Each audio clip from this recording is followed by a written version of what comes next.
Assalamualaikum warahmatullahi wabarakatuh. Perkenalkan, nama saya Dian Putri Maharani dengan NIM 666123018. Jadi di sini saya akan menjelaskan sedikit terkait analisis matriks e-government pada aplikasi Akses by KAI. Nah, mungkin langsung saja ke pembahasannya. Sebelumnya di sini saya akan menuntaskan UAS saya dalam MK Governansi Publik. Oke, mungkin lanjut ke definisinya. Menurut Jane Weros and Peter Will, IT governance atau tata kelola teknologi informasi adalah sebuah kerangka kerja yang menjelaskan siapa saja yang berhak membuat keputusan penting terkait penggunaan teknologi informasi di dalam organisasi, serta siapa yang bertanggung jawab atas kebutuhan tersebut. Tata kelola ini bertujuan untuk mendorong perilaku yang sesuai dan mendukung tujuan strategis organisasi melalui teknologi. Nah, dalam pandangan Weil and Ross sendiri, governance bukan hanya soal kebijakan teknis atau manajemen proyek IT semata, tetapi lebih luas mencakup proses pengambilan keputusan strategi seperti menentukan arah pemanfaatan IT, memilih sistem yang akan diadopsi, serta mengelola infrastruktur hingga menentukan lokasi anggaran IT. Mungkin langsung aja masuk ke yang kita bahas, yaitu aplikasi Akses by KAI. Nah, ini contohnya di sini ada contohnya. Kalau kita download aplikasinya, KAI Akses sendiri ini adalah layanan keluarga PT Kereta Api Indonesia yang diluncurkan pada tanggal 14 September 2014 dalam bentuk aplikasi atau sistem web yang diluncurkan untuk memudahkan masyarakat ketika ingin membeli tiket kereta api. Layanan berbentuk aplikasi dan situs web ini sangat memudahkan pengguna dalam melakukan pembelian tiket. Metode dalam pembayaran yang ada cukup beragam sehingga mempunyai lebih banyak pilihan. Jadi kalau orang-orang ingin naik kereta, biasanya mereka membeli tiketnya lewat aplikasi KAI Akses ini dulu. Ini pada governance arrangement matriks KAI Akses dengan model Weil and Ross. Nah, mungkin yang pertama itu ada di business monarkinya, itu ada di IT investment, inputnya itu ada di direksi PT KAI, terus langsung decisionnya itu ada di Kementerian BUMN. Lalu untuk IT monarkinya sendiri ada di IT principal, inputnya itu ada di divisi TIKAI, lalu decisionnya ada di divisi TIKAI juga.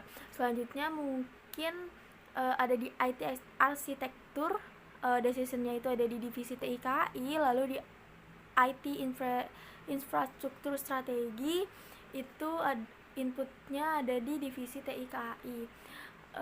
Lalu mungkin masuk ke feodal itu tidak ada. Lalu mungkin ke federal itu ada di IT principal, ada di divisi TIKAI.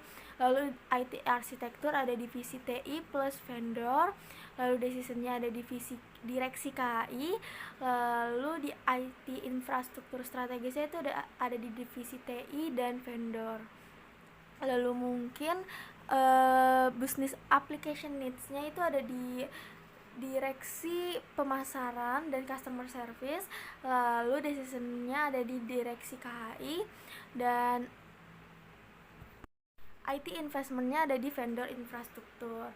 Nah, mungkin yang terakhir itu ada di duopoli, ada di IT principal, inputnya itu ada di divisi TI dan customer service. Lalu IT arsitekturnya ada di divisi TI dan marketing. Lalu IT infrastruktur strategisnya yaitu divisi TI plus vendor. Lalu ada di masih di IT infrastruktur strategis, decision-nya ada di divisi TI plus infrastruktur. Lalu untuk business application-nya itu decision-nya ada di divisi TI. Lalu untuk IT investment-nya, inputnya itu dari TI dan pemasaran. Yang sudah dijelaskan matriksnya, kita masuk ke kesimpulan atau dari yang tadi yang matriks telah dijelaskan itu berdasarkan analisis model Weil and Ross, penerapan tata kelola teknologi informasi pada aplikasi KAI Akses dinominasi oleh arketipe IT monarki di mana pengambilan keputusan strategis dan teknis sepenuhnya berada di bawah wewenang direksi TIKAI. Selain itu, model federal dan duopoli juga seperti dalam perencanaan arsitektur TI, strategi infrastruktur, dan pemenuhan kebutuhan aplikasi yang melibatkan divisi pemasaran serta layanan pelanggan. Sementara itu, arketipe business monarkinya hanya berperan pada level investasi kebijakan makro perusahaan.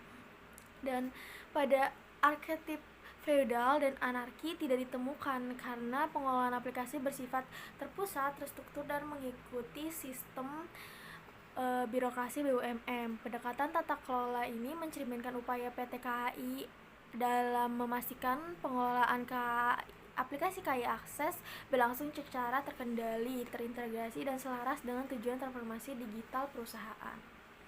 Mungkin itu saja untuk penjelasan terkait aplikasi akses by KAI menurut teori Well and Ross. Selanjutnya saya akan masuk ke tugas berikutnya, yaitu menjelaskan artikel milik Ibu Ayuni. Oke, mungkin artikelnya sebelumnya ini di sini nanti akan saya tunjukkan artikel yang akan saya bahas mengenai what, who, where, when, and how. Terkait artikel yang akan saya bedah, yaitu mungkin yang pertama ada di what.